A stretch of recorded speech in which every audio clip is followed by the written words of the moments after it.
काशान ने बेड पर ढकी हुई जगह चादर उतार कर झाड़ी तो फिजा में मिट्टी तहलील हुई। उफ, कितनी गिरद मिट्टी हो रही है पूरे घर में।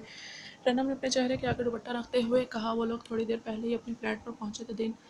10 दिन फ्लैट बंद रहा था। चादर झाड़ने पर मिट्टी ही निकलनी थी, फूल की पत्तियां निकलने से उतर रही। काशान ने रनम को देखकर कहा तो काशान को घूरने लगी। मैंने आपसे कहा भी था, एयरपोर्ट से डायरेक्ट मम्मा पापा के पास चलते हैं, इनसे मिल भी लेते और आज ही स्टे कर लेते। कल मैं शाहिदा को लेकर आती, पूरे फ्लैट की सफाई करवा लेती। रनम ने परेशान होकर कहा, इसे समझ में नहीं आ रहा था कि वो बैठे कहाँ। फिर सुभान ने भी फ़ोन करके काशान को बोला था, वो इसे और रनम को एयरपोर्ट लेने आ जाता है। मम्मा पापा भी रनम को मिस कर रहे हैं। मगर काशान ने सहूलत से इनकार करते हुए सुभान को कल आने का बोल दिया कि हम दोनों सबसे कल मिलने आएंगे। कल मिलने चलेंगे अंकल आंटी से। रनम, सफाई क्या है, मिलकर कर लेते हैं। कोई तुम्हारे घर जितना बड़ा घर तो है नहीं, 4 रूम से आधे घंटे में सफाई हो जाएगी। काशान ने इसकी परेशान शक्ल देखकर इसको आसान सा हल बताया। मगर काशान की बात पर रनम को झटका लगा। सफाई और हम दोनों कैसे करेंगे काशान? हम दोनों पूरे घर की सफाई, कितनी डस्ट है यहाँ पर हर जगह। रनम ने रूनी सूरत बनाई। काशान तो फ्लाइट के दौरान सोता हुआ आया था, मगर इसे तो सफ़र की इतनी थकन थी और ऊपर से सफाई का सुनकर इसकी रूह फना होने लगी। मेरी जान, हम दोनों का घर है, इसे हम दोनों को ही मिलकर जन्नत बनाना है। बातों में वक्त ज़ाया मत करो, जाओ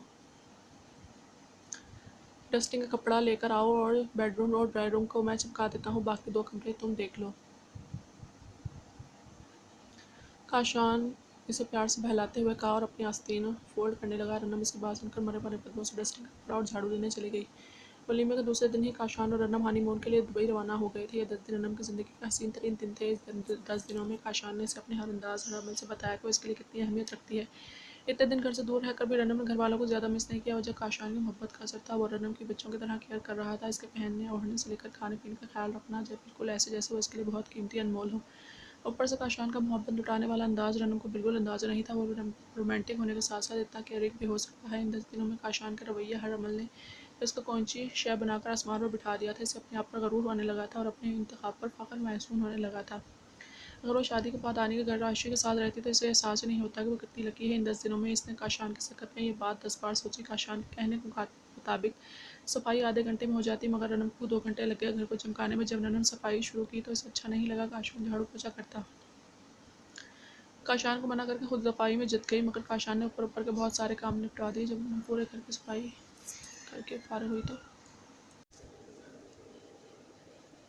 तब काशान बेड कवर चेंज करके अपने और रनम के सारे कपड़े बैग से निकाल कर वार्डरोब में तरतीब से रख चुका था। तुम शावर ले लो जब तक मैं खाना बाहर से पैक करवा कर लाता हूँ। काशान ने रनम के चेहरे पर थकन के आसार देखकर इसके गाल थपथपाता हुआ बोला, मगर मुझे याद है आपने कहा जितनी होटलिंग करनी है यहाँ कर लो। जिस दिन हम घर पहुँचे एक बार भी बाहर का खाना नहीं खाऊंगा। रनम ने 3 दिन पहले वाली काशान की कही बात दोहराई तो काशान मुस्कुराया। खाना इन चीज़ों में से नहीं है कि तुम्हारी थकन को देखकर इस पर कॉम्प्रोमाइज़ नहीं किया जा सके। शावर ले लो, मैं 10 मिनट में आता हूँ। काशान कार की कीज़ उठाकर बाहर चला गया, जबकि रनम ने अपने लिए लॉन का स्लीवलेस सूट पहनने के लिए निकाला, क्योंकि इस साल गर्मी कुछ ज़्यादा ही पड़ गई थी। इससे ज़्यादा कपड़े स्लीवलेस सिलवाए थे। जब तक रनम शावर लेकर निकली, काशान टेबल पर खाना लगा चुका था। रनम को इसका ये रूप बहुत देखकर हंसी आई। मैं आ जाती तो खाना निकाल देती। इन 10 दिनों में रनम का काफ़ी हद तक झिझकना शर्माना कम हो गया था। ये सब भी काशान की मोहब्बतों का ही एजाज़ था। एक ही बात में है, आ जाओ शुरू करो। काशान आइसक्रीम का पैकेट फ्रिज में रखता हुआ बोला।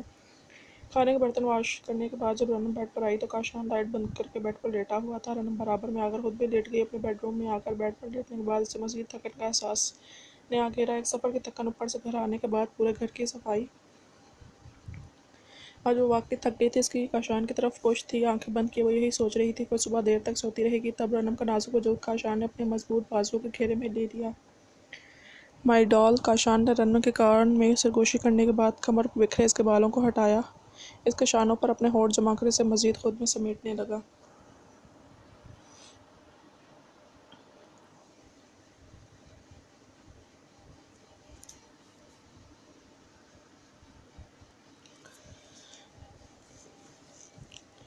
काशान प्लीज़ आज नहीं, आज मैं बहुत थक गई हूँ। रनम जो अपने शौहर का इरादा भांपता तो इसके बाजू का हिसार तोड़ती हुई बेचारगी से बोली। इसे खुद रोकना अच्छा नहीं लगा, मगर इसका शौहर इसकी मजबूरी समझ जाएगा, ये कोई ऐसी बात नहीं थी जिस पर बुरा मनाया जाए। मगर रनम की खुशफहमी तब शाख में बदली जब काशान ने इसके बालों को मुट्ठी में जकड़ कर इसका रुख अपनी तरफ किया। इसके आगे इनकार कर रही हो तुम, मालूम है तुम्हें शौहर के हकूक़ और इसके अहकामात वो रनम के बाल मुट्ठी में जकड़े सुर्ख आंखों से घूरते हुए गुस्से में रनम से पूछ रहा था। शादी के बाद रनम काशान को पहली दफ़ा इस रूप में देखकर सहम गई। वो खौफ के मारे इसे ये तक न बोल सकी कि इसने कितने ज़ोर से इसके बालों को जकड़ा हुआ है जो इसे तकलीफ दे रहे हैं।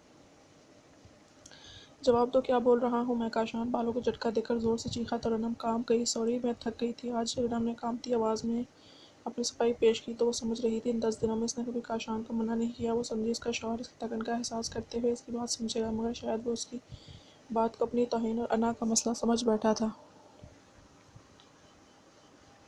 थोड़ी देर पहले क्या बोला था मैंने? कुछ चीज़ें ऐसी हैं जिन पर मैं कंप्रोमाइज़ नहीं कर सकता। तब समझ में नहीं आया तुम्हें?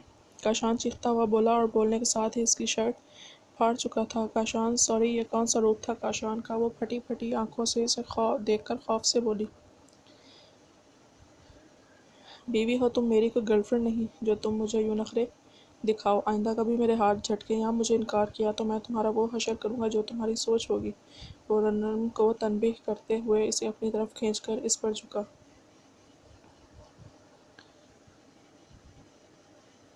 रनम को इसकी फितरत में 10 दिनों वाली नरमी के आसार कहीं भी महसूस नहीं हुए, बल्कि इसका हर अमल हर अंदाज सख्ती और जुनूनियत इख्तियार किए हुआ था। रनम ने दोबारा अपने मुंह पर हाथ रखकर खुद को चीखने से बाज रखा। जब काशान का जुनून ख़त्म हुआ तो वो उठा। रनम ने कांपते हाथों से चादर से खुद को ढका। मुलामत भरी नज़र इसने काशान पर डाली। शायद इसके अंदर की आग अब तक नहीं बुझी थी। तभी इसने उठकर टेबल पर रखी हुई बोतल से मुँह लगाया, खटाखट पानी पिया। ट्राउज़र पहने बगैर शर्ट के वो काशान का चौड़ा सीना देखने लगी। इसके सीने पर मौजूद बाल रनम को मर्दानगी की अलामत लगते थे, मगर आज अपनी बीवी को यूँ बेबस करके इसने कौन सी मर्दानगी की मिसाल कायम की थी, वो समझ से कासिर थी। बेड से नीचे आधी लटकी हुई अपनी फटी शर्ट उठाने के लिए रनम ने हाथ आगे बढ़ाया तो काशान ने फ़ौरन करीब आकर रनम से उसकी शर्ट झपटी और दूर उछाल कर फेंकी। अभी मैंने इजाज़त दी है तुम्हें? वो अब भी गुस्से में रनम को घूरता हुआ पूछ रहा था। शायद पानी भी इसके अंदर की आग और गुस्से को ठंडा नहीं कर पाया था। एक बार दोबारा वो बेड पर रनम के करीब आया और इसके दोनों हाथ अपने हाथों में जकड़कर दोबारा रनम पर झुका। रनम ने अपने दोनों हाथ एक दूसरे में पेवस्त किए और आंखें बंद कर ली।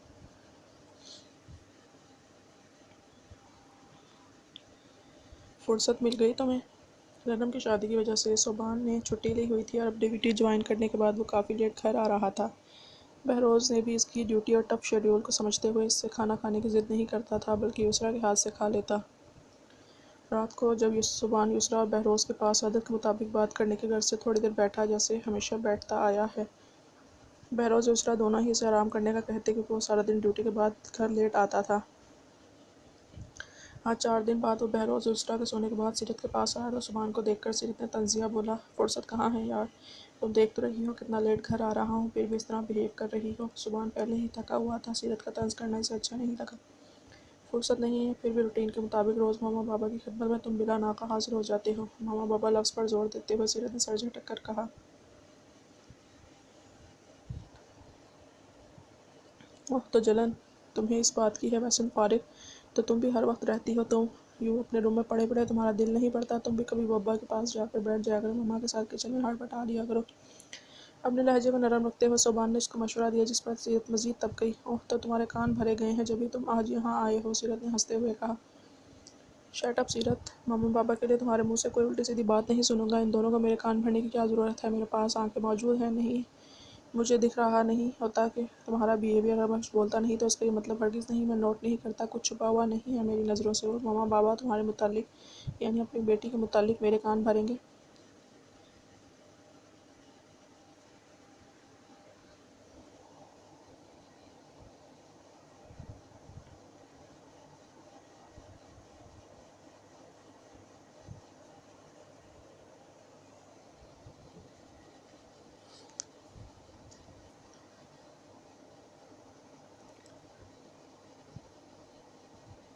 सुबान को सीरत की बात पर गुस्सा आया, जिसका इजहार करते हुए इसने सीरत से कहा, मुझे तो कहीं से नहीं लगता कि मैं इनकी बेटी हूँ, बल्कि इनके बेटे तुम ज़रूर लगते हो। इन्हें मेरी ना पहले ज़रूरत थी ना अब है। पता नहीं क्यों लेकर आए हो तुम मुझे इस घर में।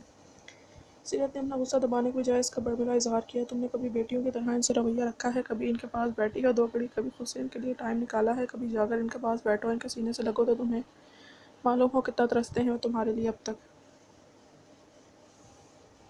सीरत, तुमने खुद एक नामालूम सी लकीर इनके और अपने दरमियान खींच दी है। ना इस लकीर को तुम खुद पार करती हो, ना इन्हें कर देती हो, और इस पर भी तुम्हें मुझसे चुका कर रही हैरत होती है मुझे तुम पर। सुबह की बात सुनकर फ़िलहाल वो चुप हो गई। थोड़ी देर बाद बोली, कमरे से बाहर तुम जा रहे हो या मैं चली जाऊँ? सीरत ने संजीदगी से इसको देखकर पूछा तो सब सुबहान अफसोस भरी नज़र इस पर डालकर इसके कमरे से चला गया।